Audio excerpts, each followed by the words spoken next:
Bismillahirrahmanirrahim. Assalamualaikum warahmatullahi wabarakatuh. Waalaikumsalam warahmatullahi wabarakatuh. Alhamdulillahilladzi anzala sakinata fi qulubil mu'minin liyazdadu imana ma imanihim. Asyhadu an la ilaha illallah wahdahu la syarika lah wa asyhadu anna Muhammadan abduhu wa rasuluhu la nabiyya wa la rasula ba'dah. Allahumma salli wa sallim wa karim wa barik ala nabina wa syafi'ina wa maulana wa qudwatina wa imamina Muhammad wa ala alihi wa sahbihi wa man ittaba'ahum bi ihsanin ila yaumiddin amma ba'du. Alhamdulillah wa syukurillah, di pagi ini Allah masih memberikan kita kenikmatan untuk hadir dalam majlis ilmu, sebuah kenikmatan yang tentu harus kita syukuri, kenikmatan yang menjadi buah dari iman dan Islam, kenikmatan yang juga Allah telah berikan adalah kesehatan yang alhamdulillah hingga saat ini Allah berikan kita dalam keadaan sehat walafiat. Salawat ring salam tentu senantiasa kita aturkan kepada Nabi kita baginda Rasulullah SAW, serta keluarganya, para sahabatnya, dan juga mudah-mudahan kita termasuk umatnya yang kelak akan mendapatkan syafaat dari beliau. Amin Allahumma amin. Dan tentu terisi doa untuk kita semua, doa yang selalu kita panjatkan terutama untuk para guru kita, yang mudah-mudahan Allah senantiasa berkahi para guru kita, wabil khusus Ustaz Dodi Al-Jambari yang alhamdulillah hadir di pagi ini bersama kita, yang insya Allah akan menemani untuk membahas sebuah tema penting tentang keluarga. Dan mudah-mudahan Bapak juga bisa bergabung, yang memang hari Senin Selasa kita dibersamai oleh dua orang guru kita yang kita cintai, Saudara Al-Jambari dan juga Bapak Haikal, yang Masya Allah Tabarakallah sudah banyak sekali kita mendapatkan ilmu dan hikmah dari beliau. Kita doakan para guru kita selalu dalam keadaan sehat walafiat dan juga Allah berkahi kehidupannya serta Allah istiqamahkan dalam dakwahnya. Dan juga tentu doa untuk kita semua jamaah yang hadir maupun yang belum bisa hadir, mari kita sama-sama doakan Allah juga senantiasa berkahi kita. eh, Terutama masih di bulan Muharram tentunya kita masih banyak kesempatan untuk memanfaatkan hari demi hari untuk kebaikan, dan alhamdulillah kerutinan kita untuk hadir dalam majlis ilmu dan juga bersedekah menjadi bagian yang mudah-mudahan Allah Subhanahu wa taala ridha untuk dengan semua amal kita dan menjadi amal yang paling dicintainya. Amin Allahumma amin. Di pagi ini alhamdulillah kita akan membahas sebuah tema penting tentang harta yang paling berharga gitu ya. Kalau sebuah lagu, apa, sebuah nyanyian mungkin kita sudah paham ya dengan lanjutan dari apa harta yang eh, paling berharga itu. Tapi tentu bagaimana Islam memandang sebuah harta yang paling berharga, yang insya Allah akan dibahas oleh para guru kita, insya Allah, dan mudah-mudahan kita mendapatkan hikmah yang paling penting, karena orang-orang yang mendapat hikmah disebutkan dalam Al-Quran, dia akan mendapatkan khairan kasiro, kebaikan yang sangat banyak. Baik, guru kita, Sadadi bersama kita, Masya Allah, Tabarakallah. Bagaimana sehat, Sadadi? Alhamdulillah. Masya Allah, Tabarakallah. Alhamdulillah. Berkat doa antum ini. Masya Allah, Kalau nggak semuanya semua. didoain sama antum nggak bisa kayak gini nih. Alhamdulillah. Juga dengan doa para guru tentu ya. Masya Allah ya Allah, ijabah untuk kita Ini semua. enaknya kita jadi orang Islam ini, Ustaz. Saling Pada saat mendoakan. kita sholat itu bahkan kalau saat ini ada nggak orang-orang di luar sana yang sedang sholat duhur, sedang sholat asar, sedang sholat maghrib, sedang sholat isya, ada yang tahajud, ada yang sholat duha di belahan bumi yang lain, dan mereka semua kalau kita apa namanya pakai world view gitu ya, jadi kalau kita bisa zoom out gitu ya di bumi ini berapa banyak orang yang sedang sholat, itu seluruh wilayah pasti semua sedang sholat, dan saat ini ada yang sedang tahiyat, dan di tahiyat itu selalu diucapkan assalamu alayna wa ala Baik. ibadillahi shalihin. Nggak ada di agama yang lain itu, sehingga kita senantiasa berada dalam pelukan doa. Masya Allah, Masya Allah. Beruntung kita ini.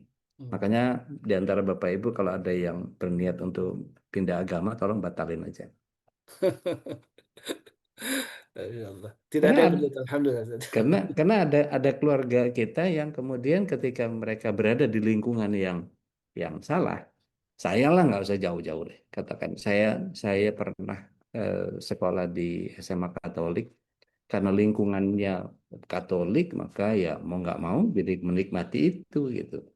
Dan tiap pagi doa pagi bersama Romo, kemudian nanti ada acara kalau ada kematian segala macam doa rosario, hafal semua ya. Dan kemudian ketika SMA itu Katolik, saya sempat menjadi aktivis Gereja Kristus Tuhan. Kenapa bisa begitu? Karena lingkungan.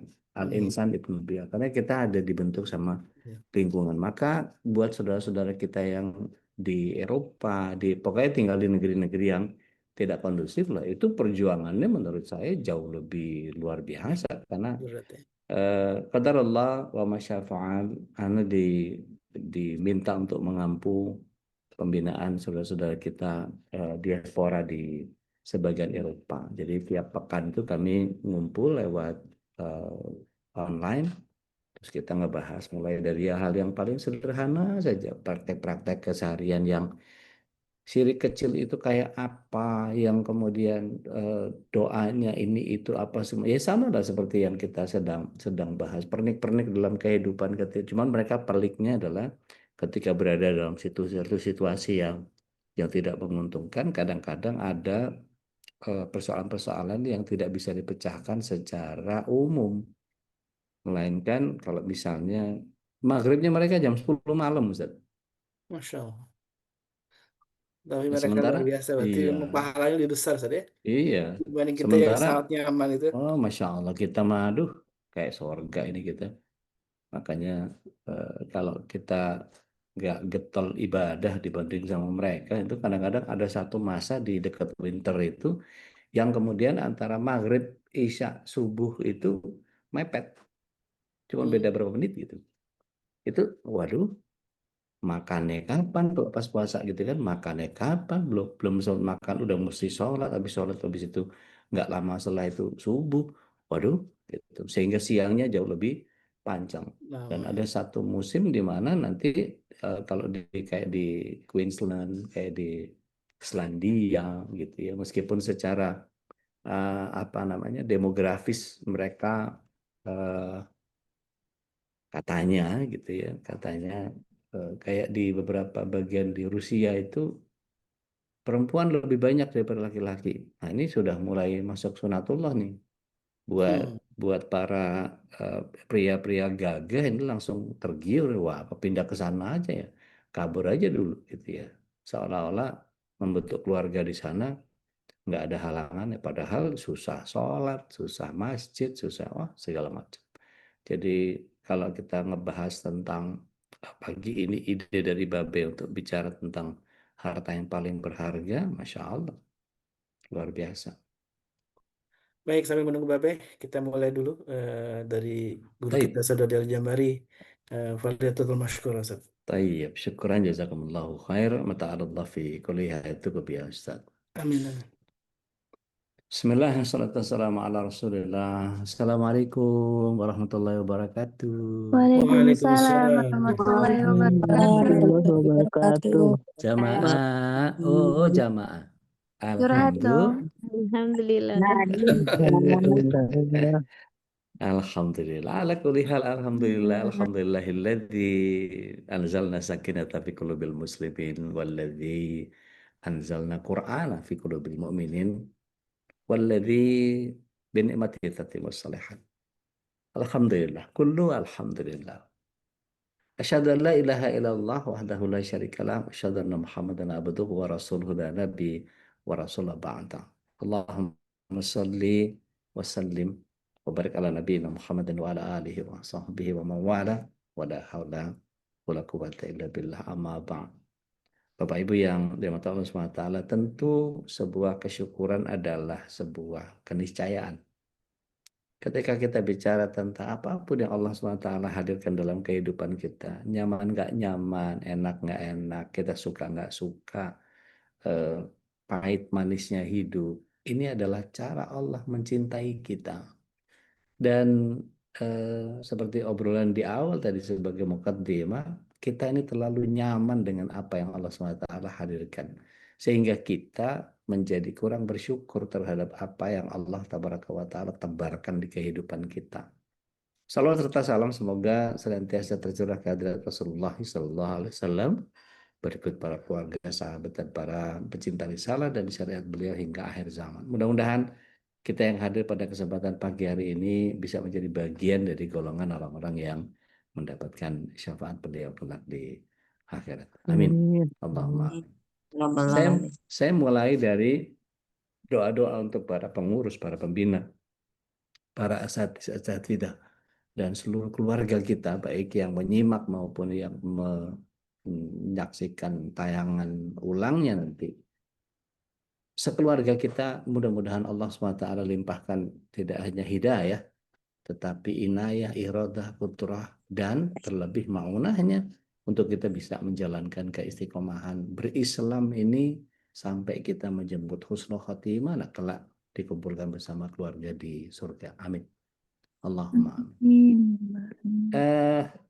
Ide brilian Babe ngomong soal harta paling berharga ini memang aset yang tidak ternilai ya. Lebih berharga daripada materi atau kekayaan duniawi. Karena keluarga itu memberikan dukungan, kasih sayang, dan rasa aman yang tidak bisa ditukar dengan apapun. Dan ini bisa berseri-seri nih kalau ngomongin soal harta yang paling berharga. Artinya begini, mari kita lihat bahwa Rasulullah SAW bahkan menyatakan kita mulai dari ad-dunya mata. Dunia ini perhiasan. Wa khairu mata'iha al-mar'atus salihah. Dan yang paling baik, harta yang paling baik adalah wanita yang solehah. Nah, kalau kita lihat sosmed sekarang, ya salam, ya salam.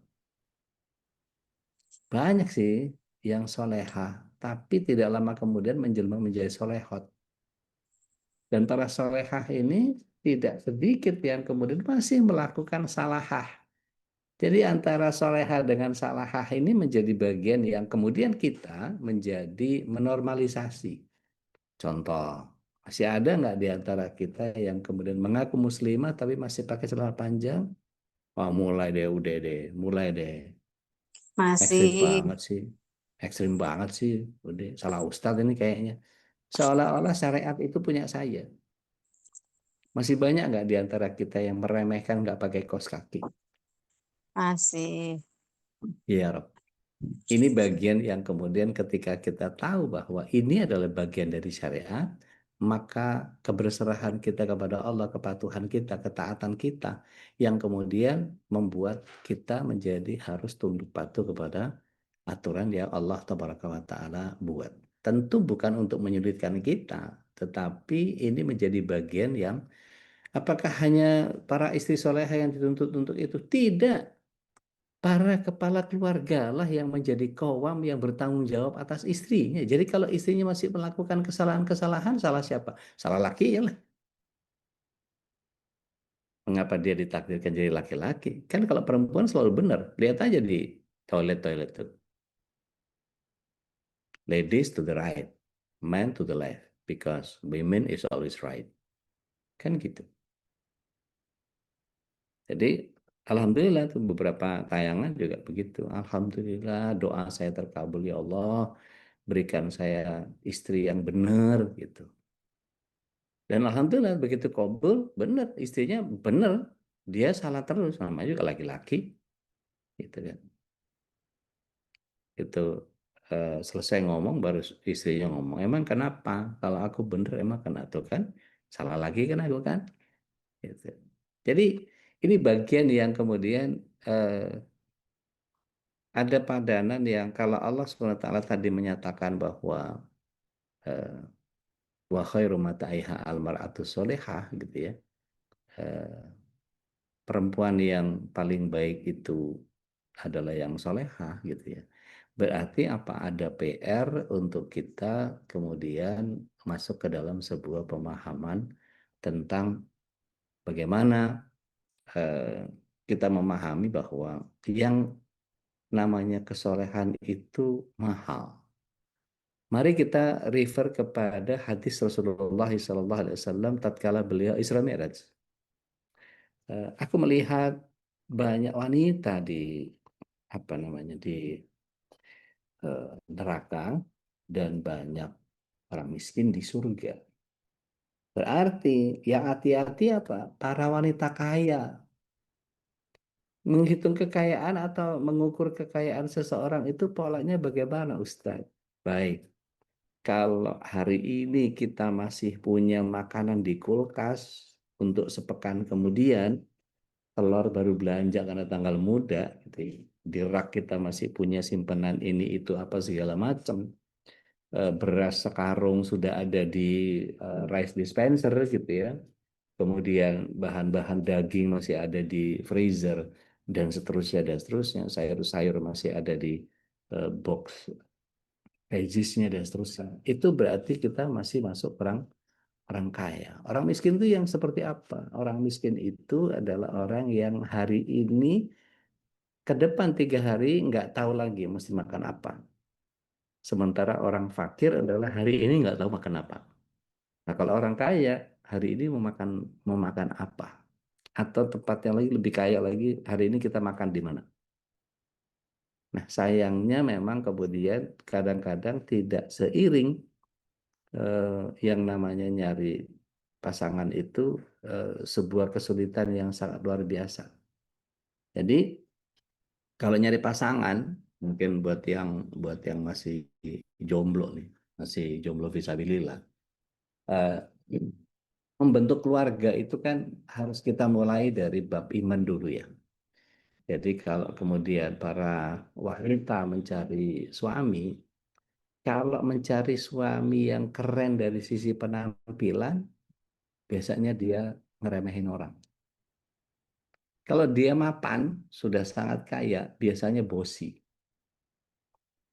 Kalau dia eh, apa namanya, dia independen, berarti siap-siap kita akan menjadi nggak punya arti dalam hidup. Kalau kita eh, ketemu sama pria yang sangat bertanggung jawab, maka siap-siap kita kehabisan waktunya. Kalau kita ketemu sama pria yang sangat serius, siap-siap dengan kekakuannya.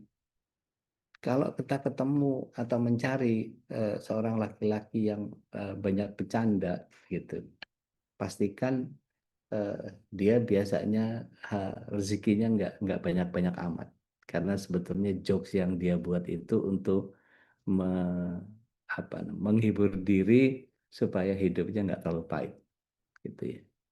Dan kalau dia adalah seorang yang eh, apa istilahnya eh, terlalu banyak tekanan dan seterusnya, siap-siap dia menjadi orang yang nggak akan pernah bisa bercanda, gitu, seriusan aja. Nah, maka kalau kemudian eh, kita cari suami yang tidak berpendidikan, biasanya marah-marah mulu, gitu, temperamental, gitu. Nah, kalau kita cari yang berpendidikan tinggi, maka siap-siap kita berhadapan sama konsekuensi yang setiap kita mungkin tahu ya, bahwa setiap orang yang berpendidikan itu biasanya selalu merasa benar dan dia selalu punya jawaban atas apa yang diobrolin. Padahal kita sekedar cuma ngobrol. Itu tuh agen Mossad itu ternyata buatan Israel apa segala macam. Wah, dia langsung, oh nggak gitu. Wah, ini gak dadung dadung dadung. Kita langsung, bete deh, gitu kan. Malesin banget gitu. Nah, ini bagian yang kemudian harta yang paling berharga yang kita sebut sebagai keluarga ini adalah bagian yang setiap kita menjadi punya PR terhadap apa yang Allah Taala hadirkan, gitu. Nah, kronika atau dinamika yang kita pahami sebagai bagian yang eh, mencari pria yang ideal nggak akan pernah ketemu. Jadi kalau kita kemudian masuk ke dalam sebuah apa istilahnya titik pencarian gitu, terus gimana dong saat nyarinya? Karena yang tadi kayaknya nggak banget semua gitu ya. Kalau keren biasanya nggak ada duitnya gitu. Kalau agamanya bagus, eh, biasanya nggak bisa setia dan seterusnya. Itu bagian yang kemudian membuat kita seolah-olah tidak memahami bahwa setiap kelebihan pasti ada kurang. Gitu kan ya. Nah, ini saatnya kita kemudian melakukan sebuah kalibrasi yang terus-menerus. Saya masih ingat Pak Muhammad Nur menyampaikan pesan pernikahan kepada kami. Pernikahan itu adalah sebuah lembaga yang diisi oleh dua orang yang punya latar belakang yang sangat berbeda, baik itu dari sisi latar belakang, cara mengambil keputusan, budaya keluarga, dan seterusnya, dan seterusnya, dan seterusnya, dan seterusnya. Kalau berbeda jenis kelamin jelas lah ya, gitu ya. Nah, ini terjadi di beberapa kondisi di mana ketika ada seorang pria yang sejak SMP sudah ngekos, sangat independen dan sangat ngatur dirinya sendiri. Kalau hidup di kos-kosan, anak kos itu ya sudah suka-suka dia, naruh piring kapan di mana apa segala macam, naruh anduk apa segala macam, ya suka-suka dia. Maka ketika melihat yang seperti ini, sementara si perempuannya hidup di kalangan keluarga yang aristokrasinya tinggi, semua serba teratur, mesti well educated, semua harus disiplin, rapi pada tempatnya dan seterusnya. Itu menjadi bagian yang akan saling melengkapi, gitu kan ya. Tetapi yang terjadi ketika belum mampu menyelesaikan persoalan-persoalan yang sifatnya internal, maka di sini eh, kuncinya adalah komunikasi. Nah, Bapak Ibu yang dirahmati Allah SWT, bagaimana kita melihat bahwa yang namanya kemampuan kita melakukan penyesuaian sampai mati itu adalah PR setiap kita. Karena kalau ngobrol sama Ustadz Ruli, tidak ada template manapun di dalam Al-Quran yang bisa kita tiru plek-ketiplek. Tidak bisa, oh saya mau ikut keluarganya Nabi Ibrahim. Nggak bisa. Oh saya mau ikut keluarga Nabi Yakub. Nggak bisa. Kita mau ikut, bahkan Rasul Sallallahu Alaihi Wasallam nggak bisa kita tiru. Karena Allah SWT membentuk kita adalah pribadi-pribadi yang unpredictable. Kadang variabelnya itu betul-betul ngacak. Gini, secara pribadi ya, kalau kita lihat psikologi pria dan wanita saja, pria itu tidak punya kemampuan tinggi untuk multitasking. Jadi kalau dia lagi ngadep satu bidang atau satu hal yang dia sedang tekuni gitu ya. Contoh misalnya saya ngomong di depan Bapak Ibu sekarang menghadapi 46 orang ini, maka saya fokus saya ya cuma ini. Ketika istri saya ngomong apa segala macam, saya cuma bisa bilang oke, tapi apa yang diomongin nggak masuk. Sehingga terjadilah kemudian, kan tadi udah diomongin, kan tadi udah dibilang, main oke-oke aja. Maksud saya cinta damai gitu, nggak mau berantem, pokoknya okein aja dulu. Tadi apaan ya, au gitu. Itu yang kemudian setiap perempuan biasanya punya kemampuan multitasking yang setiap isi kepalanya itu seperti kabel, seperti tali yang terhubung antara satu dengan yang lain dan seterusnya. Dan itu semua saling terhubung. Sehingga ketika satu masalah terungkit, yang lain ketarik-tarik gitu, suka merembet dari situ ke sini. Emang kau nggak pernah ingat kalau urusan sama aku apa sama, padahal sama-sama pelupa nih gitu kan ya. Kadang-kadang bagian yang setiap kita kepengen ngebenahin, laki-laki itu orientasinya adalah kepengen cari solusi, padahal perempuan itu kadang-kadang cuma kepengen ya ngomong aja gitu, cuman main aja. Tapi artinya pasangan berbagi cerita dengan para pria, hati-hati ya. Eh, Kayak yang di truk-truk apa namanya di jalanan itu, jangan dekat-dekat ntar sayang gitu ya. Eh, sayang mobilnya maksudnya. Jadi kalau masih belum punya pasangan itu jangan terlalu sering curcol sama orang lain di luar keluarga itu eh, tentang hubungan dengan pasangan kita. Kenapa? Setiap masalah kita di diri pribadi kita gitu ya, ketika disampaikan kepada orang yang mampu menjadi kuping buat kita, itu makanya apa banyak FGD ya, banyak FGD. FGD itu forum gibah discussion gitu ya. Bukan Ustaz, itu fokus group discussion Ustaz, bukan forum gibah. Iya, saya tahu, cuman ini slippery kan, plesetan. Jadi kalau kemudian kita bicara sama orang lain gitu ya, itu biasanya para wanita itu mudah sekali jatuh cinta. Kenapa? Ngerasa cocok, ada yang ngedengerin. Hati-hati begitu dia cerita sekali setengah jatuh cinta, cerita dua kali dia satu kali jatuh cinta.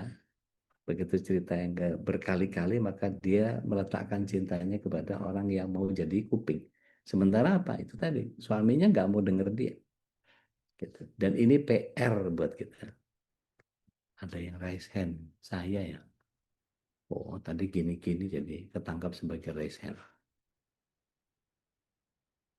Maaf, maaf. Oke.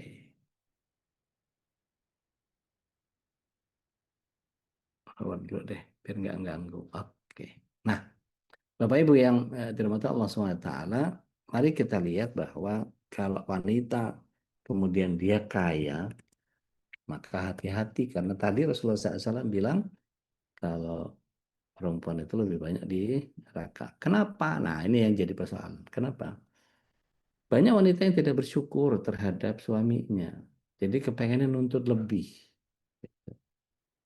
Maka tadi ada keluarga yang terbentuk dari suami yang kos dari SMP, kemudian istrinya eh, tinggal bersama keluarga yang aristokrasinya tinggi. Wah, ningrat lah pokoknya gitu ya. Ketika menikah ternyata tahu eh, apa namanya, hmm, suaminya ternyata punya kebiasaan yang ya lumayan parah lah, yaitu meletakkan kasur basahnya di kasur. Itu kan, waduh, kok gitu kan ya. Sementara perempuan yang aristokrasi tinggi, itu kalau ingat pesan bapaknya, haram hukumnya ada anduk basah di atas kasur gitu ya. Kamu ini perempuan apa segala macam. Wah, itu cerita panjang lah ya, dari perjalanan dari mulai dia kecil sehingga dia adalah orang yang senantiasa berupaya untuk menghadirkan eh, apa istilahnya ketaatan kepada keluarga. Maka ketika hari pertama suaminya begitu ternyata karena kebiasaan dari SMP, kos dari SMP, gitu. Anak kos kan suka-suka dia, narok-narok. Itu istrinya langsung meradang. Astagfirullahaladzim, laki gue ternyata gitu, yang pengantin baru, kata-katanya masih indah. Sayangku, diambil anduknya, kemudian dia duduk di tempat anduk itu, sambil dilipat setengah gitu. Sayangku, iya cinta. Seandainya di atas kasur, betapa kau telah membahagiakan seorang istri. Oh iya, iya. Maaf, maaf, maaf, maaf, kata si suami. Terjadi di hari yang keenam. Dia lempar lagi karena lupa. Begitu dilihat, anduk, aduh, dia lupa lagi. Mas, udah hilang gitu kata sayaku. Mas, Bang, A, gitu ya, Kang, atau udah, gitu ya. Boleh ya, kalau naruh anduk basahnya nggak di kasur, kan kasurnya jadi ikut basah. Kan anduknya baru dipakai. Oh iya, iya, maaf, maaf, maaf. Suaminya langsung eh, ambil, kemudian taruh di jemuran. 6 pekan kemudian, ya, 6 pekan kemudian, suaminya eh, lupa. dan taruh lagi. Si istri sudah kehilangan kata-kata, sayangku hilang, emasnya hilang, langsung nanya, bisa kan dia naruh anduknya, ditaruh di jemuran? Oh iya, maaf, maaf, maaf. Oke, oke, oke. Siap, siap. Maaf ya, maaf ya, maaf ya, maaf ya. Maka yang terjadi di 6 tahun kemudian, ini jeng jeng. Begitu 6 tahun kemudian, lempar itu anduk ke kasur karena suaminya baru pulang dari luar kota.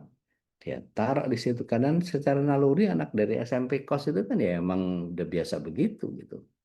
Begitu dilempar gitu, istrinya langsung nyalain amplifier, naikin 60 dB, bentokin, ambil mikrofon. Bisa nggak sih? Itu langsung wah mencelat suaminya, langsung ambil, langsung aduh serem banget ini istri kalau kayak gitu.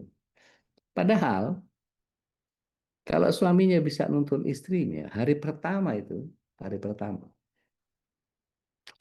dia akan benar-benar ngasih tahu sama istri itu, sayangku, seandainya nggak ada anduk basah di atas kasur, dek sini, diambil, dudukin, dipeluk. Kita kan suami istri ya, pasti suami punya kekurangan, pasti suami punya kelemahan dan punya kebiasaan-kebiasaan yang mungkin kita harus sama-sama sepakati sebagai sebuah amal soleh keluarga.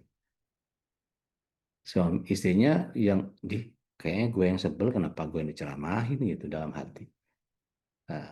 Suaminya nerusin, eh, tolong nanti kalau lihat aku lupa, ambil aja langkahmu menuju ke jemuran itu dengan tanpa komplain, tanpa ngomel, tanpa gerundel.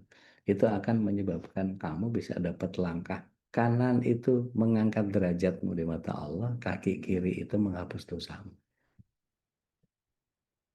Kata istrinya, udah ceramahnya.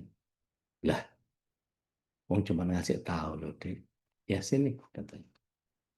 Cepat jalannya. Prok, prok, prok, prok, prok, prok, prok, prok, prok, prok. Taruh di jemuran.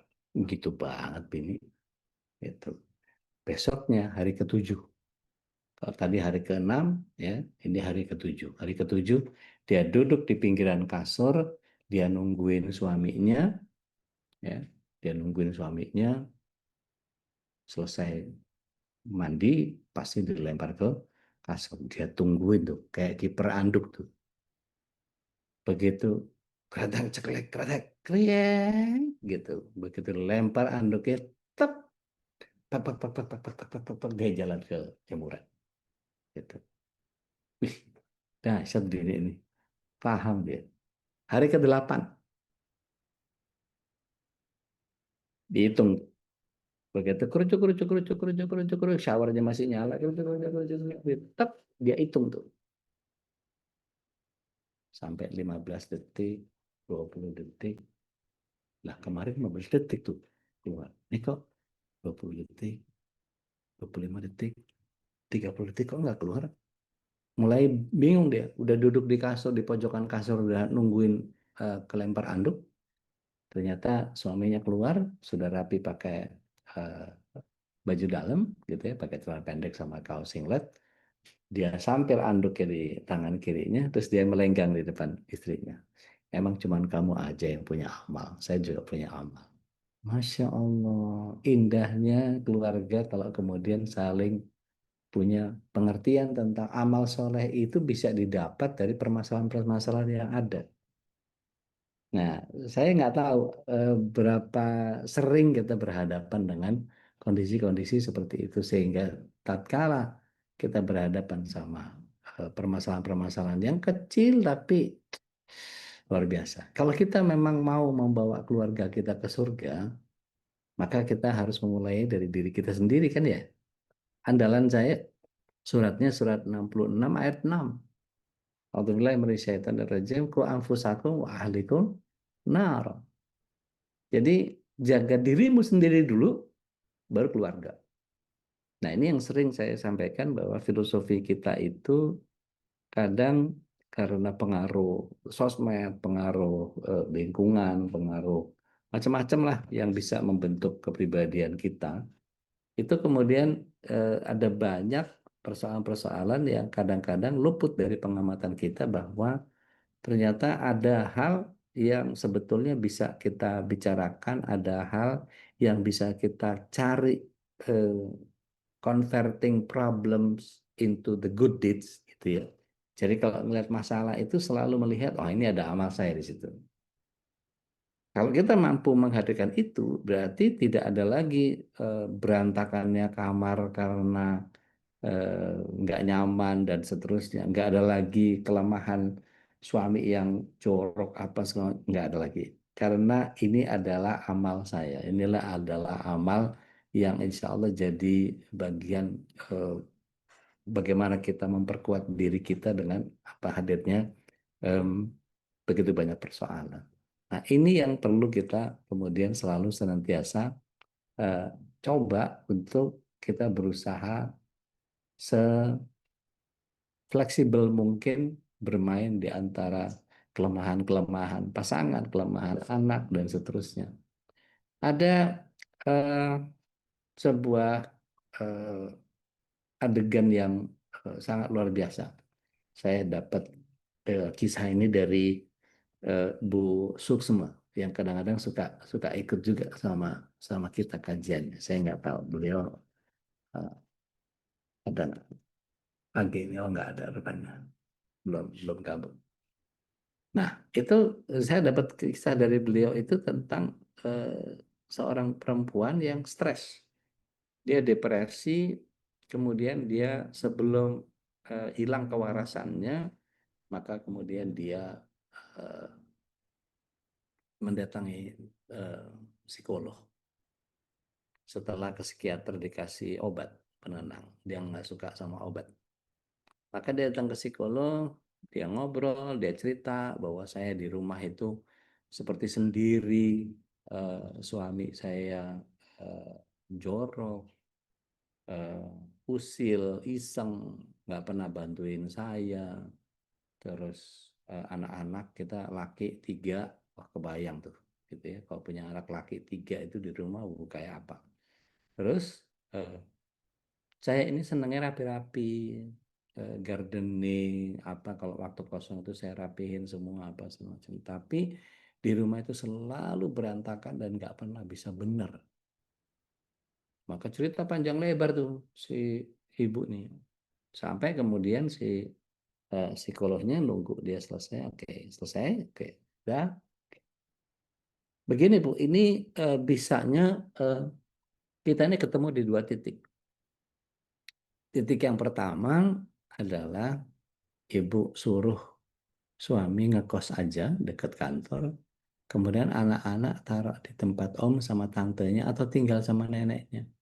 Kita bisa bayarin antar jemputnya, sehingga kita bisa rapi-rapi rumah setiap hari dan betul-betul clean and neat rumah itu. Wangi, bersih, rapi, dan tidak ada keributan yang ibu inginkan.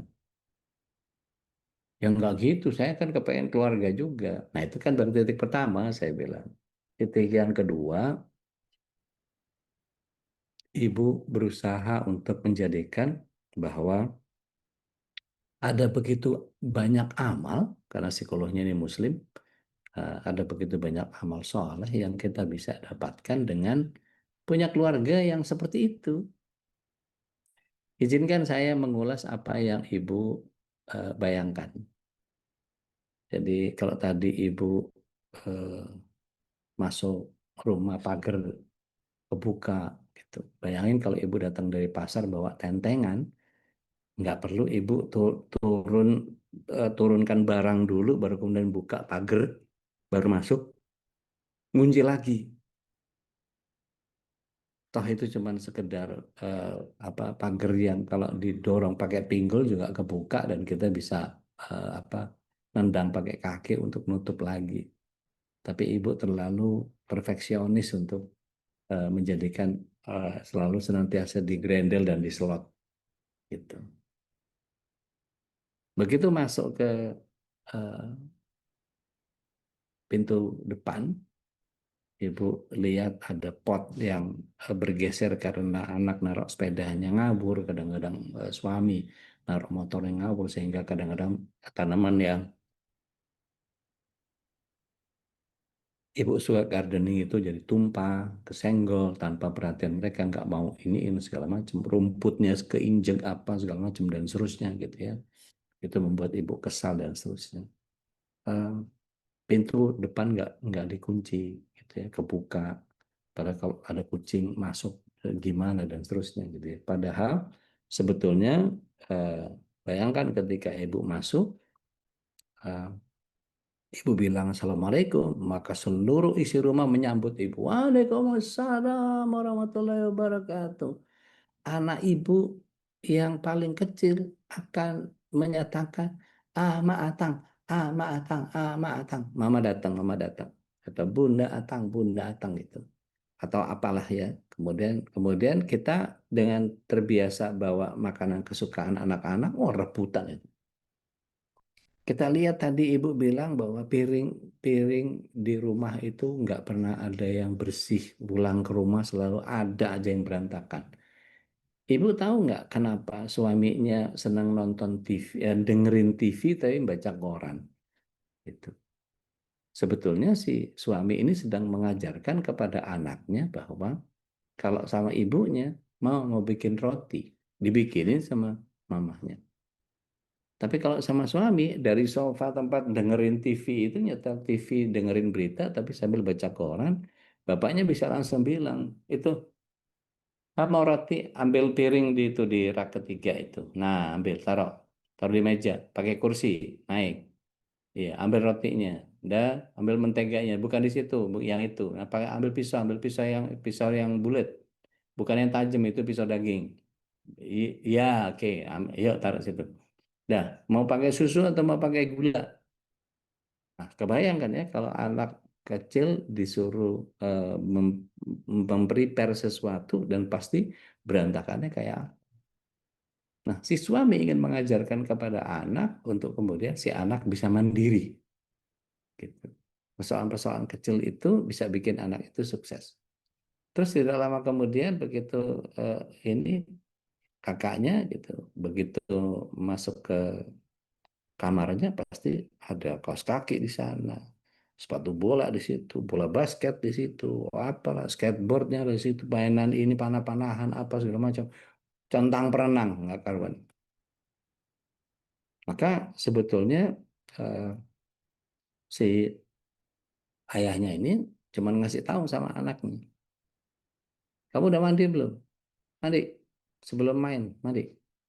Begitu mandi, baca doanya dulu kaki kiri. Oke, buka pintunya. Bapak mau lihat kamu mandinya bersih apa enggak. Kalau sama ibunya dimandiin. Sehingga dia merasakan kenikmatan yang enggak punya proses berpikir. Dia enggak tahu urutan mandi itu mana dulu, apa segala macam dan seterusnya. Tapi bapaknya bisa instruksi dari jauh. Cuci tangannya dulu. Udah, kumur. Udah, mukanya. Udah, tangan sampai siku. Jangan, iya, terusin. Dikit lagi. Oke, kiri. Udah, habis itu kepalanya. Nggak gitu seluruhnya. Terus, sapu ke belakang. Udah, kuping. Udah, nah, kamu nyalain shower. Nyalain shower. Matiin kerannya dulu. Oke, nyalain shower. Nah, basahin pundak kanan dulu. Terus kiri. Ratain. Nah, matiin. Sabun, sampo. Yang rapi, boleh diulang tuh samponya. Dan dia tunggu sambil baca apa segala macam. Instruktif sifatnya. Maka kemudian begitu selesai, dah dibilas, bersihin semuanya. Itu masih ada di kuping tuh samponya. Dah lihat di kaca, bersih. Kalau udah bersih udah, oke. Mana anduknya? Ambil anduk, ambil sendiri. Waduh, kebayang kan ya? Pating telecek, you know what the meaning of pating telecek, dari kamar dia gitu ya ke kamar mandi itu ada bekas tapak kaki yang basah, dan adegan itu kata Allah ibunya ngeliat Astagfirullahaladzim, ini rumah centang perenang kayak begini. Padahal si ayah sedang mengajarkan kepada anaknya, mandi sendiri itu cara yang benernya adalah seperti ini. Nah ini kalau kemudian tidak dikomunikasikan dengan sangat baik, maka harta yang paling berharga ini bisa menjadi harta yang paling bikin kita stres. Begitu istrinya datang, gitu, suaminya cuma, nah, Waalaikumsalam, nah, istrinya cuma bisa cemberut dan juga dari tadi cuma dengerin TV doang apa segala macam, ya dibantuin ya apa segala macam, orang gerundel tuh. Padahal sebetulnya suaminya makin sayang sama istrinya kalau istrinya mencucu gitu, imut dan lucu, dan karena si suami ini senang sama istrinya karena mencucunya itu. You know what the meaning of mencucu ya? Maka sampailah pada kondisi di mana ketika eh, istrinya melihat bahwa berantakannya rumah itu, kata si psikolognya, coba bayangkan kondisi yang pertama, kalau ibu masuk, Assalamualaikum, nggak ada yang jawab karena suaminya kos dekat kantor, anak-anaknya sama Pak D budenya, gitu, atau tempat neneknya, sehingga rumah itu rapi tapi kosong. Tapi bayangkan kalau ibu dalam keadaan ada di rumah dan kemudian mereka ada di rumah mengisi itu, maka setiap jengkal yang ibu dapati dalam persoalan begitu banyak, entah air yang keluar dari kamar mandi nggak tahu kemana, karena anak-anak kita jarang bawa anduk kalau masuk, sabun, sampo bekas yang nggak dibilas dan seterusnya, ya kadang-kadang nggak diflas gitu ya, ada macam-macam tuh. Nah, bayangkan kalau ibu melihat bahwa seluruh situasi-situasi kesalahan yang mereka masih perlu disiplin dan seterusnya itu menjadi amalan ibu, dan ibu punya amalan yang begitu banyak, amalan soleh. Kan bisa diomongin, Mas nanti anu ya gini, Bang ini udah begini apa segala macam dan seterusnya. Itu menjadi bagian yang keluarga itu ya begitu modelnya. Dan kita sudah siap bahwa setiap persoalan, setiap permasalahan itu adalah bagian yang Allah SWT berikan kepada kita supaya kita mampu menghadirkan amal yang paling baik. Yuk kita sama-sama lihat surat yang ke-67 ayat yang kedua. Buat yang lagi di jalan, jangan lepas zikir. Buat yang masih di rumah, hati-hati. Masakan-masakan yang sambil senyum-senyum sendiri dimasak itu, dengerin udah ngoceh sendiri. Jangan sampai gosong. Ketemu? Oke, surat 67 ayat 2 ya. A'udzubillahi minasyaitonirrajim. Alladzi khalaqal mauta wal hayata liyabluwakum ayyukum ahsanu amalan wa huwal azizul ghafur. Bapak Ibu yang dirahmati Allah SWT, ayat itu mengabarkan tentang Allah lah yang memiliki kematian. Allah lah yang mengatur kehidupan. Diujikan kepada setiap manusia supaya keluar san amal. Wahwal azizul ghafur, dia yang maha perkasa gitu, dan dia maha pengampun. Artinya, tatkala kita menghadirkan betul-betul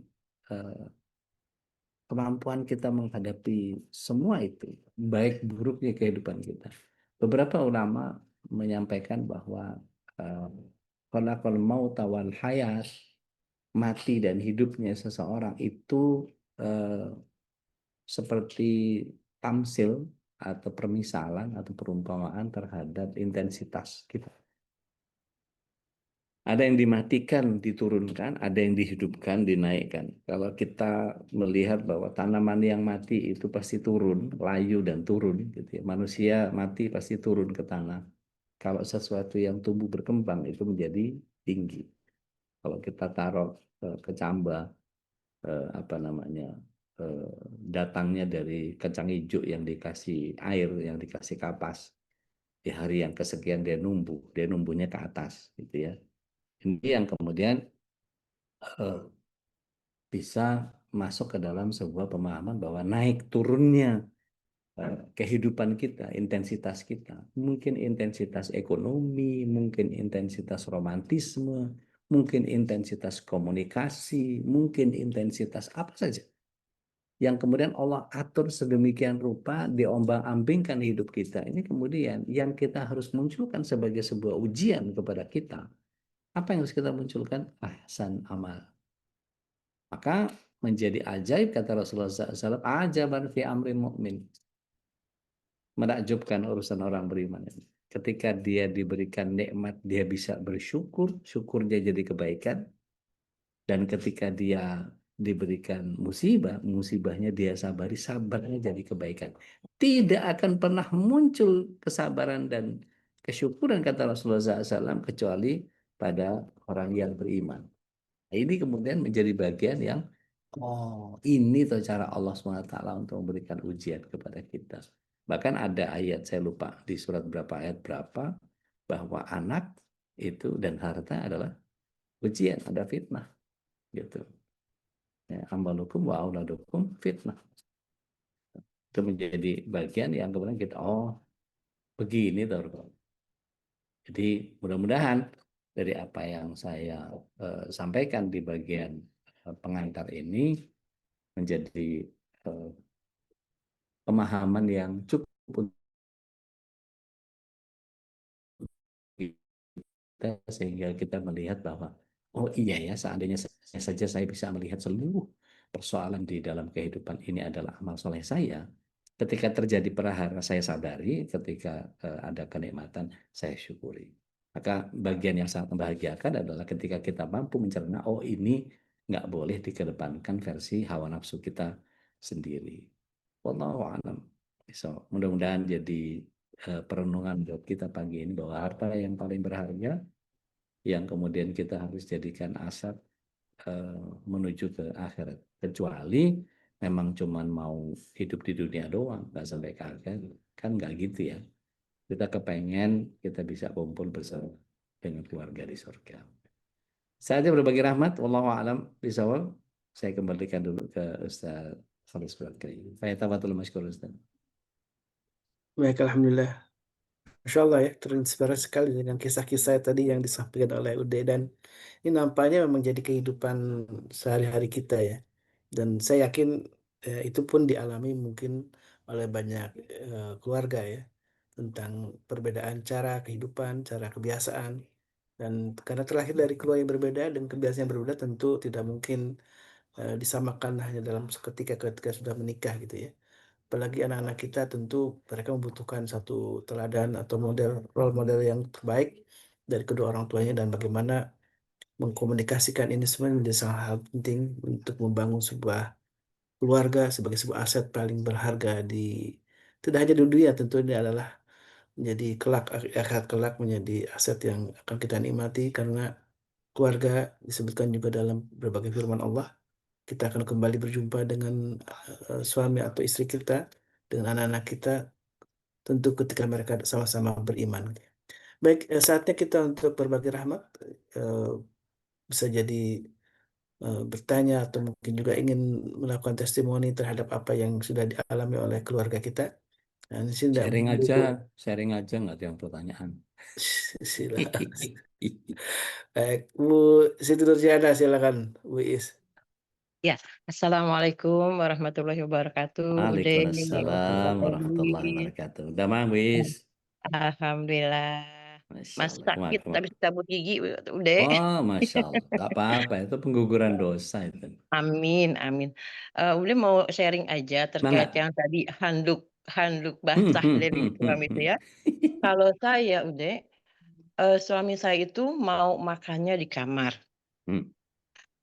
Meja makan ada, lengkap itu. Jadi kalau ada makanan di meja tuh, kalau ini nggak dilihat-lihat sama dia.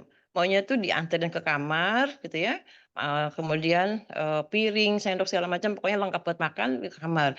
Jadi tiap makan kalau beliau lagi di rumah, saya nganterin tuh dia pakai nampan. Masya Allah. Terus awal-awal gini, "Ih, gua kayak nyiapin orang sakit," gitu ya. Karena kan di kamar, kalau makannya nggak di tempat tidur, makannya di bawah gitu sambil nonton TV kan ya. Tapi dalam hati gini, "Ih, laki gua kok gini amat ya?" Kok kayak kayak gua kayak nganterin orang sakit ke kamar mulu gitu. Itu begitu Bu, Dek. Jadi sebelum sebelum paham bahwa itu menjadi salah satu pahala gitu kan, saya dalam hati ngedumel. Belum banget ya. Kadang-kadang saya malah temenin, Bu, udah dikasih udah, ini Pak udah, itu saya tinggalin keluar. Tapi Ya ketika paham bahwa salam. itu menjadi salah satu pahala gitu ya, dengan sikap beliau, ya saya nganggepin, "Oh, pangeran gue mau makan nih," gitu ya. Jadi saya siapin, saya temenin makan walaupun mungkin saya nggak begitu lapar gitu. Nah udah selesai, kadang-kadang, saya coba didiemin gitu ya, ya udah piring nggak dibawa ke belakang, Kek. Situ aja sampai sampai saya ngangkat. Jadi, eee, seperti yang kata Ude, ya niatan kita bagaimana, sikap kita bagaimana, ya insya Allah itu yang dicatat dan saya langsung, "Oh iya ya, ini, salah satu, perlakuan saya atau, servis saya terhadap suami, Masya mudah-mudahan ini menjadi Allah. pahala." Nah itu aja Amin, Ude salah amin, satu, amin, amin. sharing saya. Masya Amin. Allah, barakallahu fiik. Itu kalau semua orang bisa masuk ke fase itu tuh keren banget itu keren banget itu. Karena nggak setiap orang punya fase untuk memahami. Oh ternyata ini bisa saya jadikan sebagai ajang amal gitu ya. Eh, Luar biasa, luar biasa. Jadi Inspirasinya sengaja nuhun dibiarkan nuhun jangan-jangan wiris. udah ya.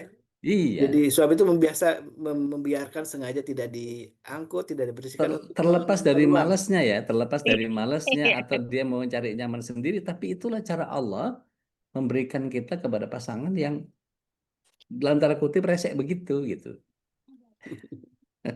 Bu Dewi, Ya, mangga. ya. Assalamualaikum warahmatullahi wabarakatuh. Ude, Waalaikumsalam warahmatullahi wabarakatuh. Sehat ya? izin, alhamdulillah, Dari izin suaranya udah seger banget ini. ya alhamdulillah.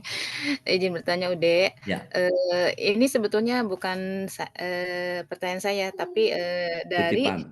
titipan dari orang tua teman sekelas cucu saya yang kecil. Oh, Masya Allah. Dia, udah lulus sih, tapi selalu curhat, tentang rumah tangganya gitu, karena dia masih muda lah ya, baru Ya. punya anak 2 gitu. Hmm. Nah, dia tuh, dulu sebelumnya dia bekerja, gajinya lumayan besar. Nah, setelah itu dia nikah, nah kata suaminya nggak boleh kerja gitu loh. Tapi Bagus. suaminya tuh apa yang udah katakan itu kan betul banget loh, suaminya itu jorok, nggak pernah nolong, pokoknya ya apa yang udah katakan itu Itu, betul itu, semuanya. itu makanya salah satunya saya nggak pernah mau nikah sama laki-laki itu karena itu. Ya Allah, udah nah udah gitu, nah dari kan dia, sebelumnya pernah nikah dengan suami yang pertama dia punya anak laki-laki ya gitu ya, Ya, udah besar gitulah, nah terus, selain jorok itu dia tuh juga pelit gitu, tidak pernah ngasih uang sangu buat anaknya yang dititip di budeknya gitu ya, ya, karena nggak di budeknya gitu loh. Nah, terus si temen nenek, temen ibu ini berusaha nyimpan dari uang belanja tiap hari gitu dikumpulin gitu ya, setiap lebaran karena nggak pernah ngasih tuh dikasihin ke anaknya gitu, eee, hmm, nah berarti tanpa sepengetahuan suaminya. Nah dia ya, curhat ke saya kan, "Nenek Najwa," katanya, "gimana ini aku dosa enggak ya?" katanya, "seperti ini nggak ngomong ke suami, kalau ngomong suami," katanya, "suka ngomong kan," katanya, "nggak punya hak seorang ayah sambung membiayai anak tirinya," gitu loh, katanya ya, gitu. Terus, saya bilang, "Lah kok begitu ya? Ana lah suami kamu ini," katanya, "nggak ngerti agama apa gimana?" gitu. Nah, saya kan nggak bisa ngasih tahu gimana-gimana. Nah kata Ude itu bagaimana, eee, boleh tidak mengasihkan uang dari suaminya ke anaknya, secara diam-diam gitu? ya. Bismillah. Dosa Salatu iya, wassalamu ala Rasulillah. iya, Terima kasih, Bu Dewi. Inspirasinya luar biasa pagi ini. Jadi, iya, eh, ketika seorang istri menghadapi suami yang pelit seperti itu, ya diingatkan bahwa dengan menikahi aku berarti ada beban untuk membiayai apa yang ada padaku, yaitu termasuk anak. Maka dalam agama diingetin aja. Oh nggak ada kewajiban, tunggu dulu. Aku tanya ustadku ya, kamu tanya ustadmu, bener nggak itu? Nah, nggak ada kewajiban, iya, iya, baik. gitu. Dikasih tahu. Tapi ngomongnya slow, santai, nggak usah nyolot, nggak usah mencucu-mencucu gitu ya. Diomongin santai aja gitu. Nanti ketika disadarkan, tadi kata Ustadz Anu itu ada hadisnya loh. Ini hadisnya begitu aku cari ketemu nih kayak gini nih ternyata paparan paparan para ulama kasih artikel dia menghidupi anak sambung gitu ya. Apalah Iya, segala macam itu bisa dicari lah. iya, iya, Setelah itu sampaikan dengan pola yang sangat elegan sehingga dia nggak akan tersinggung, egonya nggak terusik gitu. Sehingga kalau toh dia masih tetap kekeh sumekeh para rekeh ngotot parotot, sudah kerjakan apa yang bisa kita kerjakan, dan itu menjadi tanggung jawab seorang ibu yang sudah menitipkan anaknya kepada budenya gitu Oh, kan. iya iya, baik baik. Itu menjadi bagian, enggak, insya Allah aman kok, enggak ada Oh, masalah nggak itu, dosa ya? Oh, enggak ada iya iya, masalah, baik. Ya, insya Allah. jazakallahu khairan. Ya Nanti saya kadzalik, sampaikan barakallah, ke insya beliau ya. Allah, insya Assalamualaikum Allah, warahmatullahi barakallah. wabarakatuh. Ya. Wassalam. Bu Asal Yuria, diajak ngaji juga ya udah ya. iyalah, Temannya kalau diajak itu ngaji mah harus karena itu kan mah. tidak kalau lewat tidak cukup gitu lewat budaya, Iya, tapi juga bisa harus diajak harus ngaji. kudu musti tuh kalau ngaji mah. Kalau nggak ngaji itu ada satu dosa yang tidak bisa dihapus dengan istighfar, yaitu dosanya orang yang nggak mau ngaji. Gitu. Elisa, Bu Yuria, silakan. Assalamualaikum Ustaz. Waalaikumsalam warahmatullahi wabarakatuh. Mamang, Alhamdulillah Masya Ustaz. Allah. Kemang. Ini Ustaz, kemarin tuh sempat silaturahmi ke keluarga. Ya. Ada salah satu anggota keluarga dari pihak suami ini ya Ustaz ya. Dia curhat ke saya meminta tolong, cuma saya bingung gitu meminta nasihat dari Ustaz nih, saya harus gimana biar sama-sama enak gitu ya Ustaz ya. Ya. Jadi salah satu anggota keluarga itu dia sudah punya menantu baru beberapa bulan Ustaz. Ya. Dia tuh menantu. Nah, dia cerita ke saya dengan kondisi gaji penghasilan ya, Ustaz ya. Penghasilan anaknya itu menantunya perempuan, Ustaz. Ya. Nah, anak dia itu gajinya di bawah istrinya. Oke. Nah, setiap kali gajian itu semuanya 100% diambil sama istrinya. Oke. Jadi ketika suaminya mau membelanja sesuatu harus minta dulu, atau kadang-kadang tanpa kurang pengertian karena mungkin masih baru ya Ustaz ya. Kadang tanpa meninggalkan uang sedikit pun gitu untuk suaminya. Nah, sampai ketika dia bingung, akhirnya anaknya itu WA ke ibunya ini. Dia minta Bu, ke ibunya, ke ibu kandungnya. Oh, ke ibu kandungnya, oke. Iya. Dia bilang, "Ibu, aku mau pulang dulu, tapin uang dong." Loh, kan baru gajian gitu. Akhirnya kan ceritalah. Jadi semua uang itu di sama istrinya diiniin lah, diambil gitu kan ya. Nah, jadi saudara itu minta tolong ke saya untuk menasihati menantunya gitu, karena dia sudah beberapa kali nasihati tapi kok terulang lagi gitu loh, selalu seperti itu. Jadi dia merasa kasihan sama anaknya gitu kan ya, itu yang pertama. Kemudian yang kedua, si istrinya itu juga punya kebiasaan terkadang apa ya, jadi saudara saya tuh bilang begini ke saya, "Teteh kan dulu pernah ngajar dia," karena kebetulan menantunya itu dulu murid saya Ustaz. Dulu murid saya, dan saya memang sempat Yang dekat. cowoknya nih? Yang ceweknya Oh, itu yang cewek, murid oke. saya dulu, heeh. Ya. Nah, dia itu ketika jadi murid saya itu memang saya tahu persis kondisi dia, sifat dia baik selama ini gitu ya. Cuma kan kalau kebiasaan dalam berumah tangga kita nggak tahu ya Ustaz ya. Nah, kalau misalnya saudara saya itu minta supaya saya menasihati menantunya dalam banyak hal lain-lain gitu pun, itu pun ada beberapa sifat yang saya baru tahu setelah dia menikah, itu pun karena ada latar belakang. Ternyata ibunya pun memang seperti itu, gitu. Ibunya pun ternyata memang seperti itu. Nah, saya menasihatinya seperti apa Ustaz? Karena kan saya khawatirnya gini, ketika dia kondisi pada saat itu masih murid saya, dia memang sering sharing, sering minta pendapat, pendapat saya selalu dia bilang, "Makasih, Ibu berkat saran Ibu saya begini gini gini," udah oke. Tapi kan setelah berkeluarga kan beda ya Ustaz ya. Yang saya khawatirkan apalagi dengan latar pendidikan dia, yang sekarang itu dia itu udah S2 lah gitu kan ya.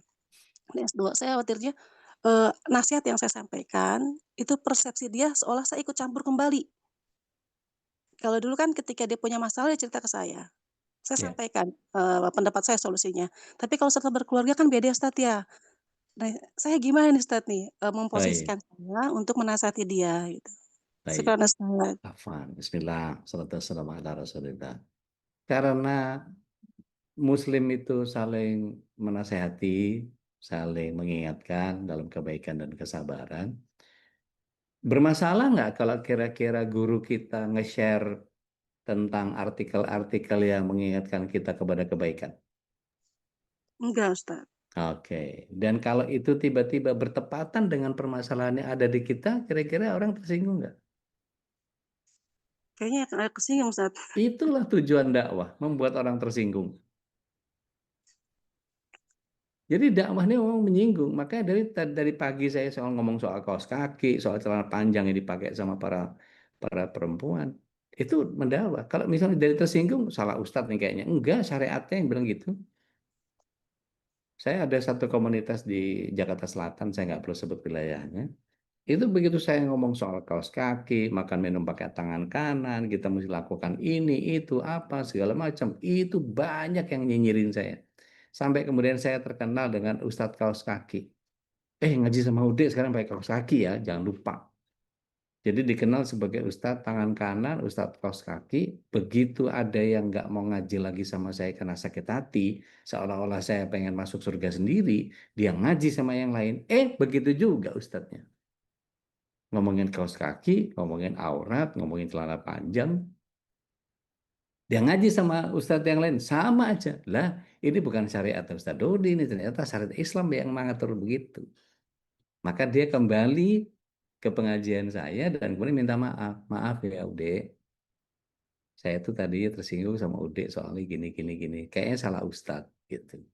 Begitu dia perhatikan lebih detail, selama dia objektif, ngelihat bahwa itu adalah syariat yang Allah tetapkan, Rasul ciptakan, maka bagian yang kita lakukan cuma sami'na wa ata'na. Terlepas dari masalah kita, saya lebih nyaman pakai celana, celana panjang. Emang kenapa? Lu nggak ngasih makan gua? Enggak gitu. Gitu. Tapi syariatnya begitu. Terlepas dari mau dia badannya semok atau enggak, apa segala macam, semeluhi kalau jalan dari belakang kelihatan buat lo, buat gue, buat lo, buat gue, bukan itu. Tetapi syariat yang ngatur supaya kita terhindar dari permasalahan yang kita membangkang kepada Allah Tabaraka wa Ta'ala. Oke, masuk kepada permasalahan bagaimana mendudukkan seorang istri yang begitu. Pertama, saya akan marahin laki-lakinya. Laki-laki macam apa Anda itu? Dari mulai ta'arufnya udah salah kalau saya bilang. Dari mulai ta'arufnya mesti sampaikan kepada istri bahwa kamu meskipun gajimu lebih tinggi, kamu tetap istri ya. Khitohnya istri itu ada di bawah suami. Gitu ya. Satu. Yang kedua, sampaikan bahwa saya juga punya kebutuhan. Buat bensin, buat ini, buat apa, segala macam. Sampai kepada biaya kenakalan. Gitu. Dan ketika salah, kemudian istri mengatakan, sini, duit gajimu sini semua. Dan kalau itu setiap kali mau minta sama istri. Jujur ya Bu, saya begitu sama istri. Nggak bisa ditiru ya, karena kasus di keluarga saya berbeda dengan kasus keluarga yang lain. Ada suami yang ngincrit, kasih ke istri kayak pengemis itu, Mas, duit kurang, ini apa segala macam. Masa segitu nggak cukup apa segala macam. Padahal duitnya berlebih. Kalau buat bantuin orang, buat makan di luar apa segala macam royal. Buat istri ngirit. Ada yang begitu, banyak. Nah, saya termasuk orang yang royal. Royalnya bukan buat buat biaya kenakalan, bukan buat apa-apa. Saya itu orangnya senang kemudian bagi-bagi barang dagangan dibagi-bagi, barang apa namanya yang mesti bisa jadi duit nggak diduitin, ngasih hadiah itu ya ya kasih aja gitu. Dan mungkin kawan-kawan di sini tahu lah, udah mah gitu. Nah, itu saya nggak pernah ngitung-ngitung begitu. Nah, kondisinya kemudian saya harus menghidupi keluarga yang anak-anak saya sudah ada yang kuliah, ada yang bayar ini itu apa segala macam, belum kebutuhan rumah tangga bla bla bla segala macam dan seterusnya.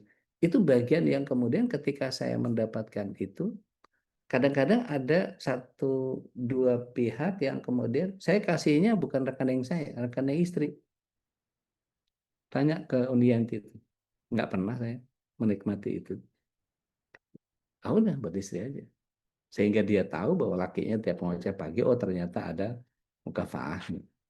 Gitu. Dan saya tidak berorientasi kepada itu. Karena Allah yang ngejamin rezeki kita bagian dari yang kemudian. Saya kalau butuh minta ke istri. Dan istri tahu bahwa saya bilang sama istri bahwa berhenti kerja. Buka surat 24 ayat 32 yuk. Bantu saya baca terjemahnya.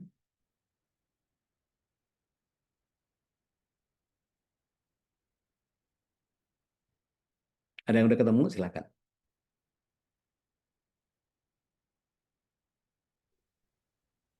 Saya udah Mangga, Mbak Dani. An-Nur Ya, ayat 2. 32. Ya, dan nikahkanlah orang-orang yang masih membujang di antara kamu Oke. dan juga orang-orang yang layak menikah dari hamba-hamba sahayamu Ya, yang laki-laki dan perempuan.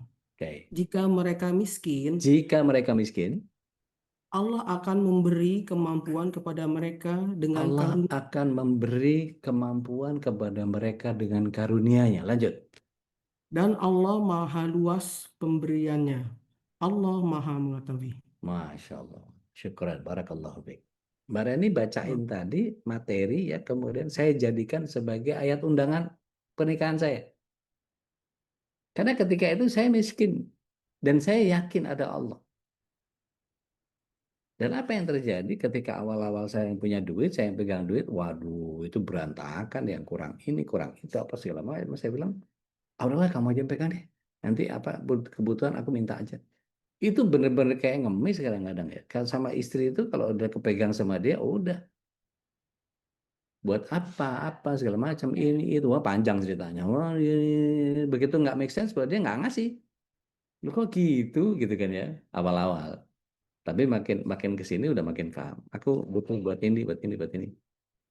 Itu bahkan ada teman-teman yang memang kebiasaan minjem, ngutang apa segala macam. Saya bilang ini investasi sekian. Ini buat minjemin, nanti tanggal sekian balik apa segala macam. Itu bagian yang kemudian saya sifatnya sebagai penentu bahwa ini harus datang kemana apa segala macam. Tapi kalau duit saya pegang, waduh, itu runyem karuan. Bener sih, jadi hadiah buat anak-anak, jadi bagian yang kemudian membahagiakan keluarga. Kadang-kadang pulang bawa makanan yang harganya nggak murah gitu, yang penting enak gitu. Dan itu bagian yang buat istri, ya nggak usah gitu, biar aku aja yang beliin. Itu kadang-kadang milih tempat belanja aja, kadang-kadang kalau sama perempuan kan beda 1.000 bisa geser itu. Dan itu yang kemudian dibutuhkan kepada tingkat komunikasinya. Maka pria tadi seharusnya menyampaikan kepada istrinya, saya juga butuh biaya pribadi supaya izah saya meskipun duitmu lebih banyak, saya punya izah sebagai suami. Nah itu mesti dikomunikasikan dan tidak boleh dia tiba-tiba minta ke ibunya, ya elah cemen laki-laki begitu mah. Adepin istrinya. Nah kelemahan para suami ini kalau kemudian udah cocok sama istrinya, nggak kepengen ngusik istrinya. Karena apa? Susah dapat istri yang kayak begitu. Kayak begitu apa? Kayak begitu badannya, kayak begitu kenikmatan yang dia bisa dapatkan dan seterusnya yang terlepas dari seluruh aspek yang sifat-sifatnya gitu ya. Mohon izin, pernah nggak dia waktu pernikahan awal meletakkan tangan kanannya di ubun-ubun istrinya, kemudian membaca Allahumma inni as'aluka khairaha wa khaira ma fiha wa khaira ma jabaltaha alaih. Wa a'udzubika min syarriha wa min syarri ma fiha wa min syarri ma jabaltaha alaih. Itu doa yang Rasulullah SAW meminta kepada Allah Tabaraka wa Ta'ala untuk setiap suami, minta kepada istri, minta kepada Allah untuk istrinya, dapat baiknya aja, buruk-buruknya simpan. Minta kebaikan tabiatnya, keburukan tabiatnya simpan. Coba kalau kita cari ya, doa beli kendaraan baru. Nah itu sama tuh. Kita taruh tangan kita di kap mobilnya atau di headlamp motor gitu, atau di sepedanya, di setirnya, atau di mana gitu bagian kepalanya. Dan kita mohon kepada Allah SWT seperti itu. Gitu. Jadi saya nggak kepengen ngasih tahu ke istrinya, justru saya akan WA ke suaminya, lakukan ini, lakukan ini, lakukan ini. Beri pengertian kepada istri, sampaikan ini apa segala macam. Dan dia harus menjadi anggota MKI, nggak bisa nggak punya ilmu deh kalau nggak. Kita punya sekolah ayah bunda, sebentar lagi saya mau bikin akademi suami istri. Jadi memang harus masuk ke dalam sebuah pemahaman yang benar ketika bicara tentang sebuah keluarga. Allah bisa begitu. Ustadz, Ya. berarti tanggapannya saya ngobrol ke pihak suaminya dulu ya, Ustadz ya? Ya, kalau saya ya, nggak harus Bu Yuria ikut saya 100% nggak. Kalau Bu Yuria lebih nyaman untuk nge-share nge-share misalnya dari MKI ini, gitu ya. Mhm, Misalnya dari MKI ini, linknya minta ke Mas Nandar, di-share ke dia mhm. supaya dia nonton. Boleh Iya, kan? Nggak apa-apa kan? iya. Terus ini Gitu. Ustaz, anak-anaknya kan emang agak diam ya Ustaz ya. Mm-mm. Anaknya itu pendiam, tertutup. Pendiam karena tertekan atau pendiam karena apa? Kan gitu jadi banyak tuh. Oh, berarti tetap aja saya harus komunikasi dulu ke ibunya dulu ya Ustaz ya. Iya, Komunikasi ke ibunya dulu, baru nanti saya ngobrol ke anaknya gitu ya Ustaz ya berarti iya, ya Ustaz ya. iya. Iya ya. Sekarang Ustaz. Dan wajib untuk ngajak dia ke MKI. Insya Allah bismillah Ustaz. Minggu depan saya kan kita juga akan silaturahmi lagi ke sana. Dan Baik. insya Allah Baik. mudah-mudahan mohon Bilang doanya. salam salam takdim buat keluarganya dari Ude gitu. Oh, Masya Allah. Ya Ustaz, insya Allah disampaikan Ustaz. Ya Baik. Ustaz. Assalamualaikum. Barakallah. Waalaikumsalam. Dan itu Kan? jihad yang luar biasa. Ya. Iya, ini hampir jam 7 saat ngomong itu. Masya Allah, nggak terasa. Ini ada pertanyaan di chat, bisa Oh, mungkin alafu, alafu. ini tentang celana panjang dan ini nih Ya, laki-laki dan perempuan. Mungkin baik. dari Bu Reni ya bisa Oke. dijawab deh. Udah kalau ada Sebagai yang bilang kan sekarang model celana panjang bisa buat laki-laki dan perempuan. Jawabnya gimana? Oke. Panjang nih, saya bisa seberapa jam sendiri, tapi izinkan saya begini. Mohon izin ya. Saya share aja deh. Sebentar. Saya udah bahas di Islamic Fashion, tapi kan nggak semua ngikutin waktu itu ya.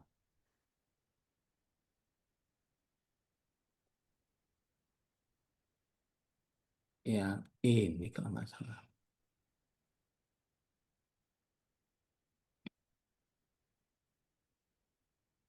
Nah, ini. Oke, mohon izin. Kita sama-sama kritisi.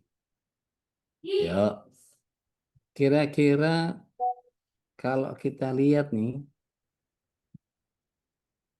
nah, mana nih? Fotonya kelihatan ya, yang saya share. Jelas. Oke. Ya Rasulullah, bagaimana wanita sebaiknya mengenakan baju bawahannya kainnya? Hendaknya mereka memanjangkan barang sejengkal dari mata kaki dan jangan menambahkan lagi. Dari mata kaki loh ya. Berarti apa? Ngelembre. You know what the meaning of ngelembre? Nyengser, nyapu jalan. Ini Rasul ya yang bilang ya, bukan Ude. Oke. Ini apa nih kekurangannya? Yuk, kita sama-sama nyacat nih. ketat, Ketat, terus. tidak menutup dada ya. Nah, kan udah ketahuan tuh. Padahal ayatnya jelas. Suruh menutup dada. Gitu. Menutup dada itu kira-kira kalau dia ngangkat tangan yang ngambil sesuatu, dadanya pasti tetap ketutup atau enggak? Dari samping kelihatan atau enggak? Berarti, nah kan gitu. Milih jilbab yang gitu. Nah, kekurangan yang C apa nih? Lengannya kurang panjang. Lengan kurang panjang, 1. 2, Tidak menutup dada. tidak menutup dada. 3, Di atas mata kaki. di Kakinya atas mata kelihatan. kaki. Kakinya kelihatan. Harusnya pakai apa? Kaos kaki. Kaos Tuh, kaki. bukan saya yang ngomong ya. Ini kejadian di kita. Ini banyak di kita. Ngaji. Bu, baca nih Bu. Sesungguhnya sebagian ahli neraka adalah wanita yang berpakaian, tapi telanjang yang condong kepada maksiat dan menarik orang lain untuk maksiat. Kalau ke bentuk kakinya, bentuk pahanya, katakanlah kulot. Belahannya kelihatan nggak? Lihat. Kelihatan. Eh, bagaimana mau mencium bau surga yang kecium dari jarak 500 tahun? Ini bukan saya yang rewel. Syariatnya begitu. Nih, udah tutupin dadanya. Apa nih bilangnya? Tangannya masih kelihatan, Tangan. masih membentuk. Masih Oke. membentuk.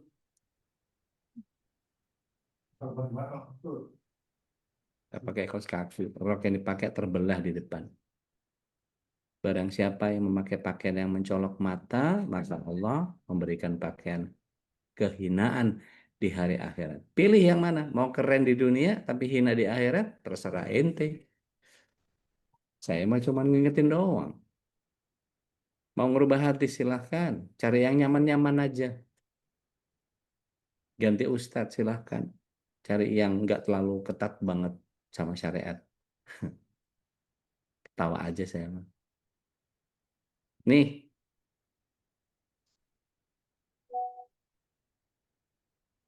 pating pelenuk gitu, Masya Allah. Tolonglah, tolonglah kami. Nah, para suami mestinya ngasih ngasih unjuk, kasih hadiah ke istrinya, dikasih rok.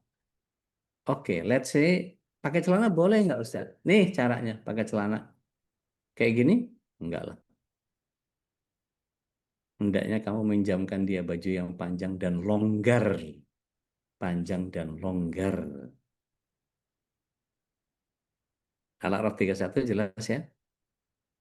Anak cucu Adam pakai pakaian yang bagus tiap kali masuk masjid. Tapi buat perempuan, nah nanti masalah warna tuh. Yang gonjreng-mencerang boleh nggak?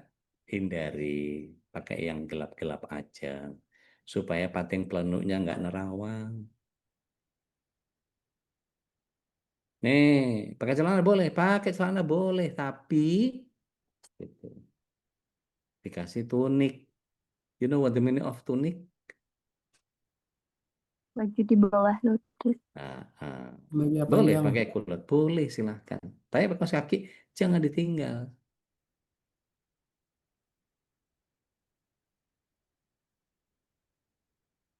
Wallahu a'lam. Ini karena Mbak Reni nanya loh ya, saya cuma ngejelasin doang, terserah. Gue jadi kayak emak-emak dong, nggak keren, udah bodo amat mau jadi emak-emak di akhirat sama emak di dunia. Bukan bini gue juga. Udah terkenal-kenal acan.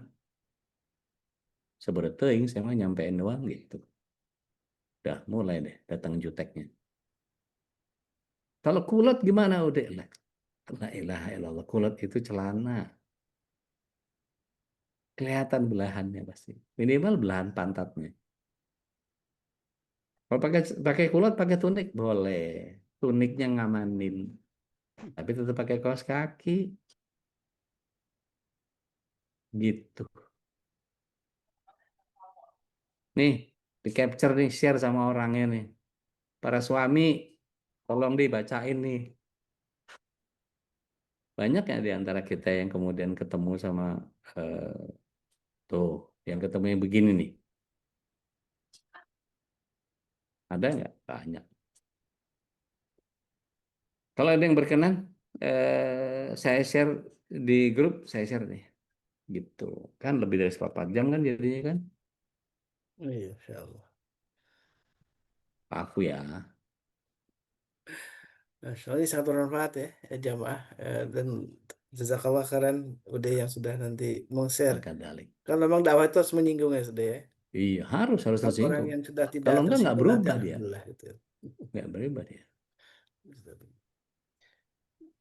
Nah, kalau ini pakaian untuk nenek-nenek yang sudah 80 tahun, apakah kalau tidak menggunakan pakaian syari? Surah 24 ayat 60. Buka.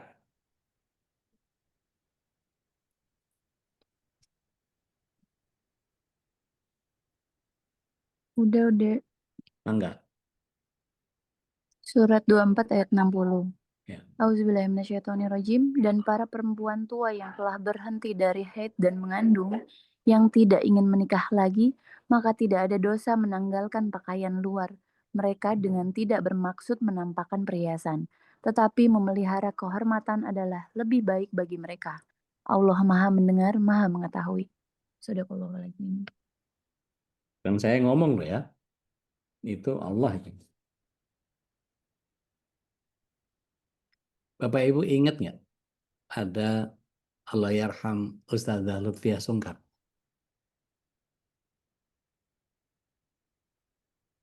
Iya, Ustaz. Oke. Coba lihat bagaimana beliau berpakaian.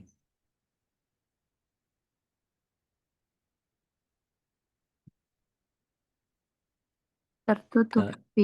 Iya, tertutup itu dagu yang ditutup. Dagunya tertutup. Dagu yang tertutup. Pakai pasmina luarannya itu. Pakai jalabib, pakai ciput, pakai khimar. Jadi jalabibnya dilepas boleh, surah 24 ayat 60 boleh, tapi jilbab yang dilepas, bukan khimar. Nah, ini nanti panjang lagi ceritanya. Khimar apa, ciput apa? Nanti ada edisi khusus tentang pakaian wanita sudah. Dulu pernah disampaikan tapi Udah perlu pernah, diulang, perlu udah diulang pernah. lagi kayaknya untuk Nggak apa-apa. Dia ayat kan dari dulu itu aja. Hadis dari dulu itu aja. Mbak Neno Warisman, coba kalau pakai baju kayak apa? Tertutup. Tertutup Iya, panjang dan lebar. rapet, rapet. Padahal dulunya, wah, waktu dia main jadi Sayakti itu, wah keren banget. Beliau. Tapi kan waktu belum hijrah. Sekarang dagunya ketutup, keningnya ketutup, semua. Kadang-kadang pakai pasmina, pakai jalabib. Jadi ciput yang buat buat nutupin kening gitu ya supaya anak rambutnya nggak keluar-keluar. Habis itu pakai khimar. Habis pakai khimar terus pakai jilbab, jalabib itu. Kayak orang-orang Turki, orang-orang Mesir kalau pakai itu. Jalabib itu yang biasanya mereka taruh di atas terus kemudian mereka gigit. Jadi nih saya contohin nih. Ya, ada pasmina di belakang.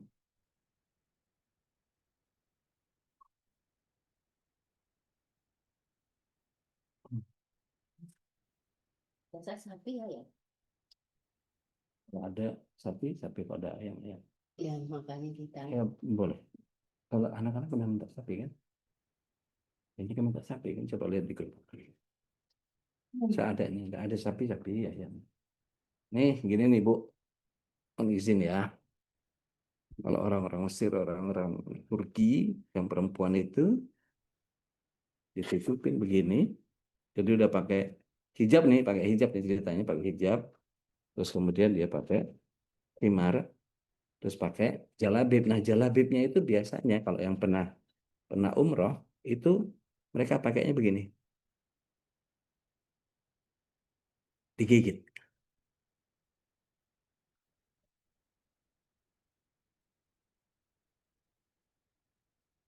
Ini nutupin seluruh tubuhnya.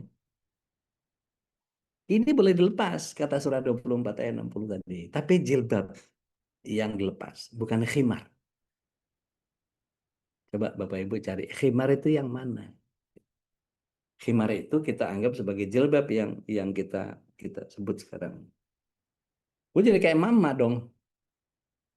Tahu ah, serah lo dah. Bukan bini gue juga. Saya kan cuma tugasnya ngingetin doang. Waktu telah menunjukkan pukul 7.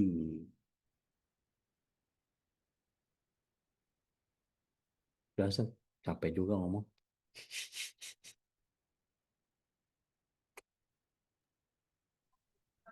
Gitu, Seth? Baik, Masya Allah. Dan ada yang minta tadi di-share di grup deh Oh, siap. UDP-nya. Insya Allah.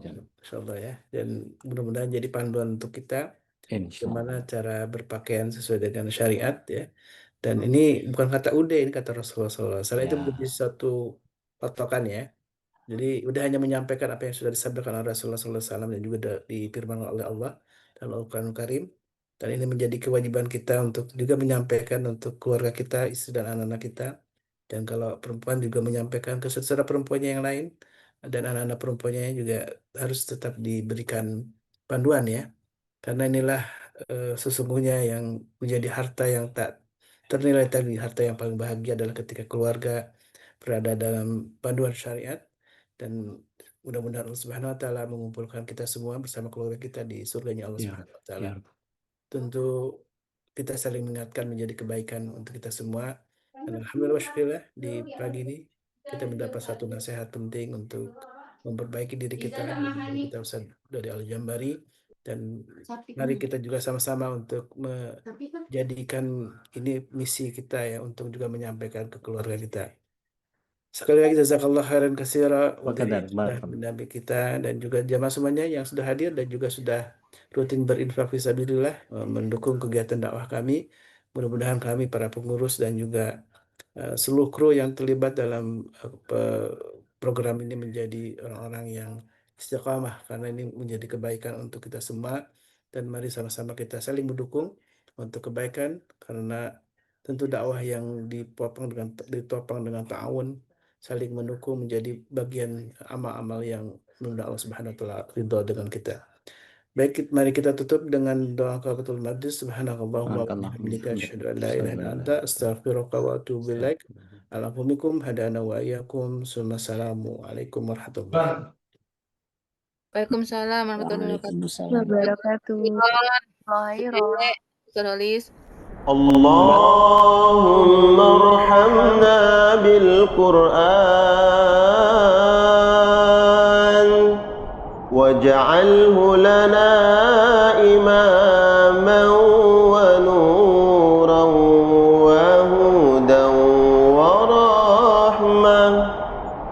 اللهم ذكرنا منه ما نسينا وعلمنا منه ما جهلنا وارزقنا تلاوته آناء الليل وأطراف النهار واجعله لنا حجة يا رب العالمين.